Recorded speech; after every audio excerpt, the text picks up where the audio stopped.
জুলাই সনদকে কেন্দ্র করে রাজনীতিতে একাকারও ঘটে যেতে পারে। দর্শক, এর অর্থ হচ্ছে বিএনপির ক্ষমতা চলে যাওয়ার উপক্রম। বিএনপি ক্ষমতায় থাকতে পারবে না। নাসিরউদ্দিন পাটোয়ারির বক্তব্য বিশ্লেষণ করেছে। তিনি বলছেন সংস্কার ইস্যুতে বিএনপি সরকারের পতন হবে, হতে পারে এরকম বলছেন, হবে। এর মানে সংস্কার যদি বিএনপি না করে, সংস্কারের সহজ বাংলা হচ্ছে এখানে জুলাই সনদ। বিএনপি যদি জুলাই সনদ হুবহু বাস্তবায়ন না করে তাহলে বিএনপি সরকারের পতন হবে। এ কথার তাৎপর্য কি? এটা কি নাসিরউদ্দিন পাটোয়ারির চাপা না সত্য কিছু?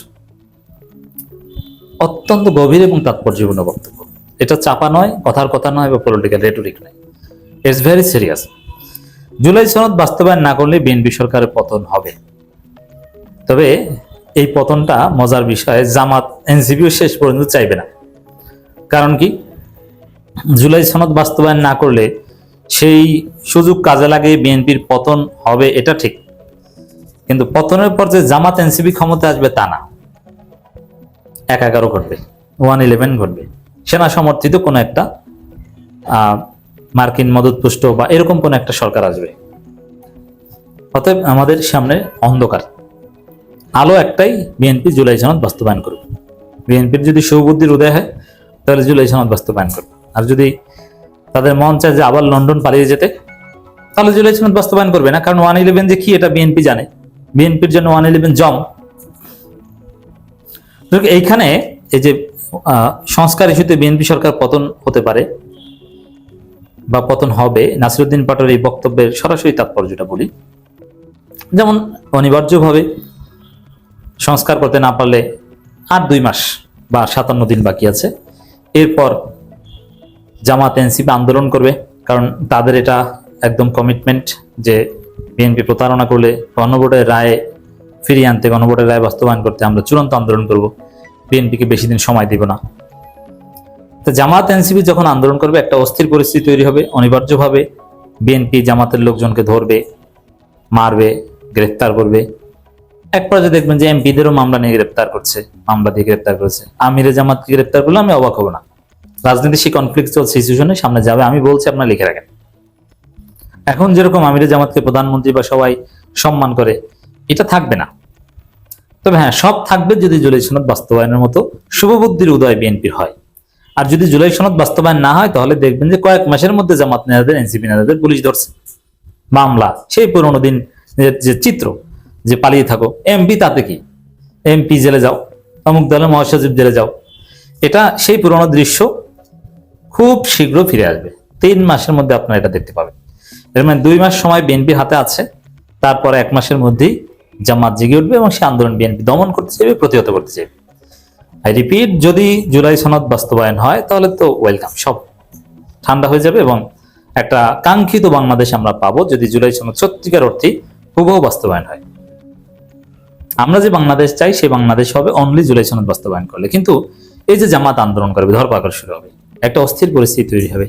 এরকম একটা সুযোগের অপেক্ষায় বসে আছেন 111 কুশীলবরা। বিএনপির প্রতি তারা সন্তুষ্ট নয়।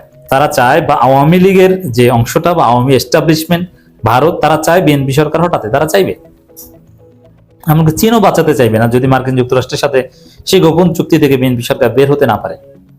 এমন ভাবে বিএনপির নাকে বর্ষি বাজান। আর একদিকে জুলাই সনদ বাস্তবায়ন না হলে ইউনূস নিজেই বিএনপি সরকারের বিরুদ্ধে ষড়যন্ত্র করবে। এই সরকারের ভিতরে থেকে খলিলুর রহমান বিএনপির বিরুদ্ধে ষড়যন্ত্র করবে, বিলিভ ইট অর নট। কারণ খলিলের আসল উদ্দেশ্য এইসব মন্ত্রিত্ব চালানো না। খলিল মন্ত্রিত্বের ঊর্ধ্বে উঠে গেছেন। তিনি জাতিসংঘের সাধারণ পরিষদের সভাপতি হয়েছেন, তিনি পররাষ্ট্রমন্ত্রী আছেন। এখন ইউনূসকে রাষ্ট্রপতি বানাতে হবে, আর খলিলের অসমাপ্ত কাজ তাকে সমাপ্ত করতে হবে। অসমাপ্ত কাজ হচ্ছে জুলাই সনদ বাস্তবায়ন করা। তো জুলাই সনদ বাস্তবায়ন না হলে তখন দেখবেন যে এটা একটু অবাস্তব মনে হয়, but it's true. Bharat, Yunus, Khalil এরা মিলে, এমনকি উপরে উপরে মনে হবে যে জামাত শিবিরও বা এনসিপিও আছে এর সাথে, এরা মিলে বিএনপি সরকার পতন ঘটাতে চাইবে। এখন এটা কতটা কমপ্লেক্স যে ভারত বিএনপির বিরুদ্ধে ষড়যন্ত্র করবে, তাহলে আমরা যারা ভারত বিরোধী আমরা কি করবো? আমরা কি বিএনপির পক্ষে থাকবো? তাও আর থাকা সম্ভব না, কারণ বিএনপি জুলাই সনদের সাথে প্রতারণা করেছে। বিএনপি জামাত আন্দোলন করছে, মানে জামাত এনসিপি আন্দোলন করছে। It's very tough situation, complex situation আসে। রাজনীতিতে এই কমপ্লেক্সিটি আসছে। এখন যেটা হবে, পরিস্থিতির সুযোগ নিয়ে বাংলাদেশের এস্টাবলিশমেন্ট, এটা তো গত 17 বছরে পুরোটাই আওয়ামী লীগ বানানো হয়েছে। আওয়ামী লীগ যেহেতু বাংলাদেশে আর ফিরতে পারবে না, এজন্য আওয়ামী এস্টাবলিশমেন্টের নানান শক্তিশালী গোষ্ঠী তারা চায় 111 টাইপের কিছু একটা আসা। 111 আসলে তখন জামাত, বিএনপি সবাইকে সমানে পিটাবে, সবাইকে জেলে ভরবে। তো 111 সরকার কায়েমের আশায় নানান গোষ্ঠী বসে আছে যারা বাংলাদেশের স্বার্থ বিরোধী, কিন্তু বিএনপি সেই রাস্তা ক্লিয়ার করে দিচ্ছে। তো নাসিরউদ্দিন পাটোয়ারী যে বক্তব্য, সংস্কার ইস্যুতে বিএনপি সরকার পতন হবে, এর অর্থ, এর ব্যাখ্যা হচ্ছে বিএনপি যদি সংস্কার করতে না পারে, দ্যাট মিন জুলাই সনদ বাস্তবায়ন না করে, এবং সেটা উইদিন নেক্সট 57 ডেজ, 57 দিনের মধ্যে, কারণ মোট 6 মাস সময়, এই 6 মাসের বাকি আছে আর অল্প, এই 57 দিন, এই সময়ের মধ্যে যদি না হয়, তাহলে আপনারা দেখবেন যে বিএনপি সরকারের পতন ঘন্টা বেজে গেছে। আর পতন হলে এখানে জামাত এনসিপির খুশি হওয়ার কিছু নেই, ক্ষমতায় আসবে 111। নির্বাচন, জুলাই আন্দোলনের পর তো নির্বাচন 1.5 বছর হয়েছে, 1.5 দশকও নির্বাচন পান কিনা সন্দেহ আছে। এবং বাংলাদেশের রাজনীতিতে আর কোনোদিন স্থিতিশীলতা আসবে না।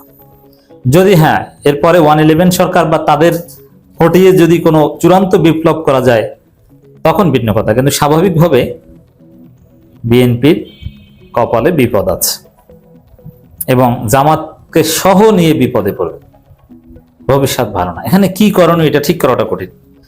এদিকে জর্জ সারস, আপনারা জানেন যে সারা পৃথিবীর নানান আন্দোলনে অর্থায়নের অভিযোগ তার বিরুদ্ধে আছে, এবং ইটস ট্রু, ইউনূসের অত্যন্ত কাছের। ইউনূসকে রাষ্ট্রপতি না বানালে, ইউনূসের এই জুলাই সনদ বাস্তবায়ন না করলে, নানান এনজিও ষড়যন্ত্র করে বাংলাদেশে আন্দোলন উস্কে দিবে। আর জনগণের অর্গানিক আন্দোলনও চলবে। জনগণের অর্গানিক আন্দোলনের মধ্যেই পেইড আন্দোলন ঢুকে যায়। তো অর্গানিক আন্দোলনও চলবে, পেইড আন্দোলনও ঢুকে যাবে, একটা অস্থির পরিস্থিতি তৈরি হবে, এর মধ্যে দিয়ে 111 আসবে। এই কমপ্লেক্সিটির একমাত্র সমাধান বিএনপি সরকারের হাতে। বিএনপি যদি সব ধান্দাবাজি বাদ দিয়ে 2041 সাল পর্যন্ত ক্ষমতায় থাকার খায় বাদ দিয়ে তারা যদি জুলাই সনদ বাস্তবায়ন করে এবং একটা সুন্দর বাংলাদেশ করে, সব ষড়যন্ত্র ব্যর্থ হবে, নইলে কপালে সবার বিপদ আছে। আই রিপিট, বিএনপি সরকারের পতন হওয়া এটা জামাত এনসিপির জন্য মোটেও ভালো কোনো খবর নয়। এটা মনে করার কোনো কারণ নাই যে বিএনপি সরকার পতন হলে জামাত এনসিপি ক্ষমতা আসবে, নো, নেভার। সংস্কার বাস্তবায়ন করতে হবে। সরকার এদিকে না হেঁটে সংশোধন প্রক্রিয়ার দিকে হেঁটেছে। আমরা 11 দলীয় জোট পুরো বাংলাদেশকে 10টি জায়গায় বড় কর্মসূচি হাতে নিয়েছি। প্রত্যেকটা বিভাগীয় কর্মসূচির লাখের অধিক মানুষ উপস্থিত হয়েছে, নাসিরউদ্দিন পাটোয়ারী বলছে। এর মানে এগুলো বড় আন্দোলনের হুমকি, দেখিয়ে দিচ্ছেন যে আমাদের সাথে লোক আছে, আমরা সামনে আন্দোলন করে তোমাদের পতন ঘটাবো। আর আমি তো বললাম যে এই পতনে যে নানান গোষ্ঠী জড়িত থেকে বাংলাদেশে যে কি অবস্থা করবে, আবার তারেক রহমানকে লন্ডন ফিরে যেতে হবে।